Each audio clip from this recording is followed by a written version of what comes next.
Sejam muito bem-vindos para mais uma resolução, essa que vocês pediram lá no Instagram, na nossa enquete. Vocês vão ver aqui no quadro, como eu vou demonstrar, que tem mais uma questão, por quê? Houve um empate e no próximo vídeo que eu vou gravar, eu estarei resolvendo a próxima questão, que ficou empatada entre as que vocês pediram bastante.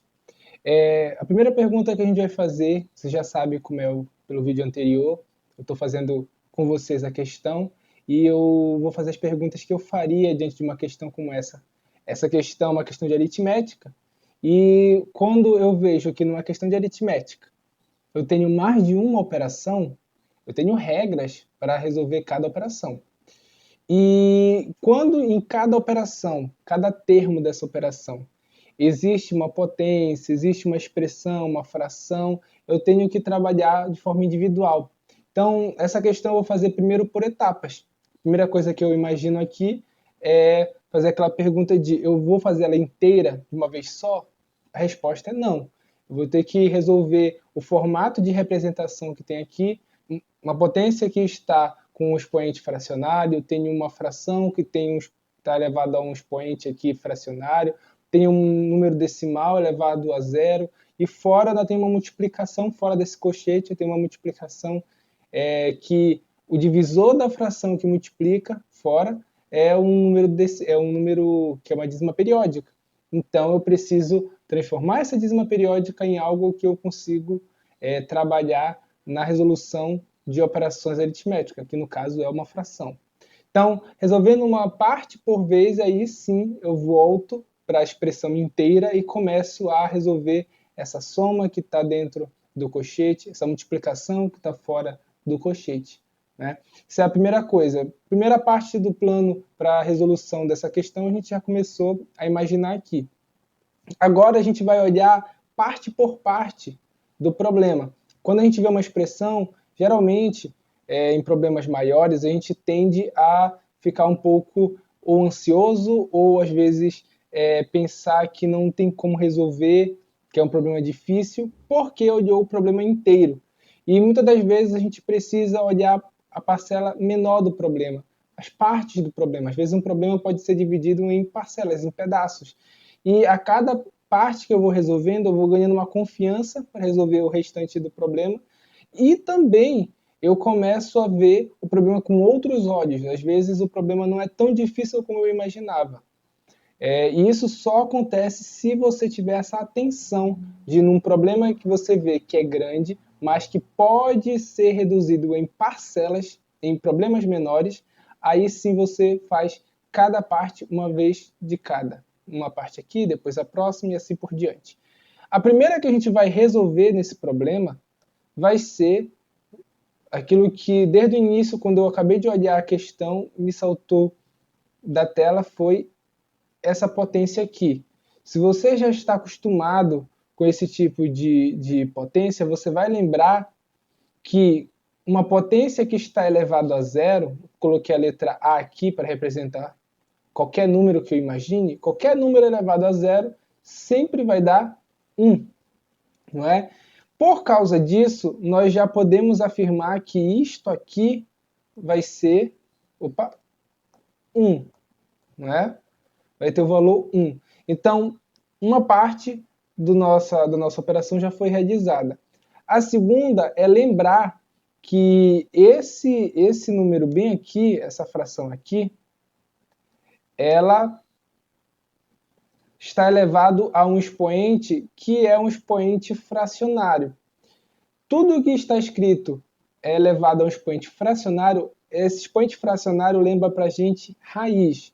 Professor, como é que a gente escreveria isto aqui que o senhor acabou de circular como raiz? Ele ficaria da seguinte forma. Eu vou colocar o nosso divisor, sempre você olha o divisor como o índice da raiz. Se eu coloquei como índice o 2, então o expoente 1 ficaria como o número de dentro, que está elevando a fração inteira. Seria desse jeito a nossa conta se não tivesse um pequeno detalhe. Qual é o detalhe? Esse sinal negativo. O sinal negativo, segundo a propriedade de potência, a gente pode trocar ele por um sinal positivo se a gente inverter a fração, certo? Inverter a fração. Que fração, pessoal? Essa fração aqui do centro, que é a que a gente está utilizando como base, perfeito? Então, como basta só a gente inverter a ordem, é o que a gente vai fazer. A gente vai inverter a ordem. Então, em vez de escrever 1 sobre 25, eu vou escrever 25 sobre 1. Perfeito? Que vai dar 25. E a raiz quadrada de 25, já que eu estou levando 25 a 1, vai dar o próprio 25. Eu vou ter o resultado de 5. Então, também aqui nós acabamos de encontrar o valor, é o valor 5. Perfeito? Agora a gente vai passar para a próxima parte, a próxima parcela da nossa conta, né? Que no caso vai ser essa aqui. Então, a gente vai resolver o 8 elevado a 1/3. Como a gente viu ainda há pouco, expoente fracionado significa o quê? Que o índice da nossa raiz é o divisor. Então, é o 3 que vai ficar aqui fora. E dentro vai ficar o numerador da fração desse expoente, que no caso é 1.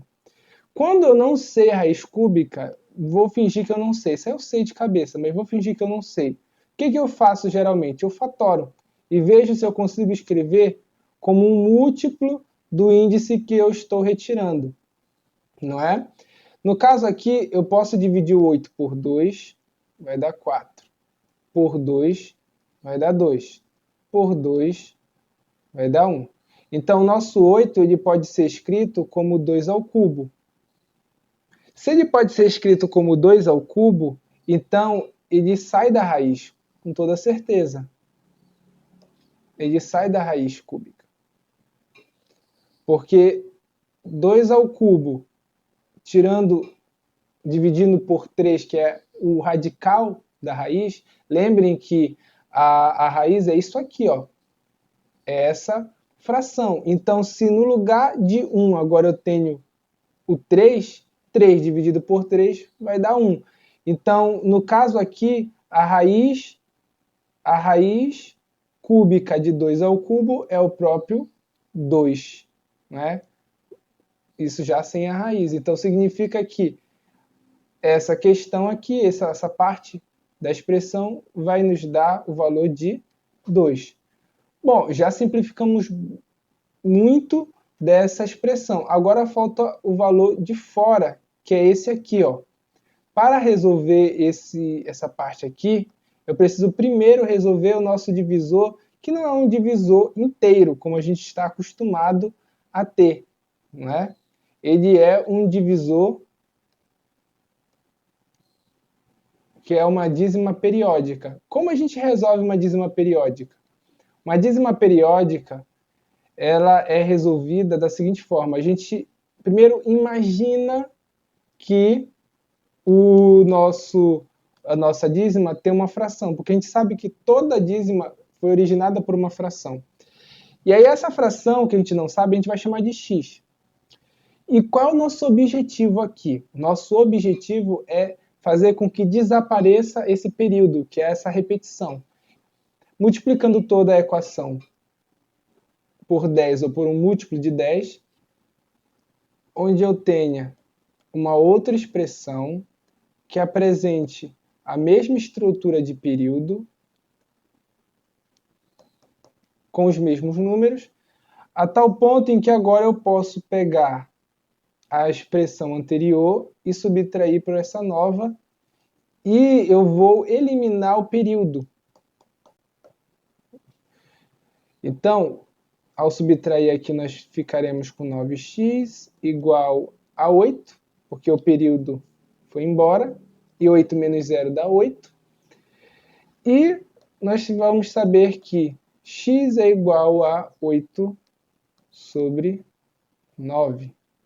Né? 8 sobre 9. Dessa forma, nós podemos escrever essa fração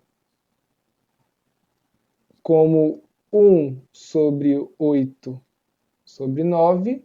Digamos que o 1 é a primeira fração e o 8 sobre 9 é a segunda, nós ainda podemos escrever da seguinte forma: conserva o primeiro, multiplica pelo inverso da segunda. É assim que a gente resolve a operação de frações, de divisão de frações. Então, a gente vai ter no final 9 sobre 8. Bom, agora falta só a gente reorganizar isto aqui. Então, em vez de ter 8 elevado a 1/3 mais 1 sobre 25 elevado a menos meio mais 0,017 elevado a zero. Tudo isso multiplicado por 1 dividido por 0,88888. Para a gente ter tudo isso, o que nós teremos? Nós teremos o seguinte, nós teremos aqui dentro do colchete o 2, não é? Depois, mais 5, mais 1, isso tudo sendo multiplicado por 9 sobre 8. Então não está melhor essa expressão. Agora fica mais fácil, porque o nosso 2 mais 5 mais 1 vai dar o valor 8. E aí, 8 multiplicado pela nossa fração de fora, que é 9 sobre 8, a gente tem que o resultado vai ser 9. Não é? Muito boa essa questão, não é? Se você gostou desse formato, se você tem alguma dúvida, coloque aí nos nossos comentários e assim que possível eu vou responder. Se você tiver também sugestões, também coloque nesses comentários, até porque isso vai ajudar com que a gente tenha mais questões aqui para resolver, questões novas, que eu possa ajudar vocês a formular as perguntas necessárias para que vocês consigam montar a resolução de vocês. Bom, curta, salve esse vídeo para depois você estudar e tentar resolver você também essa questão.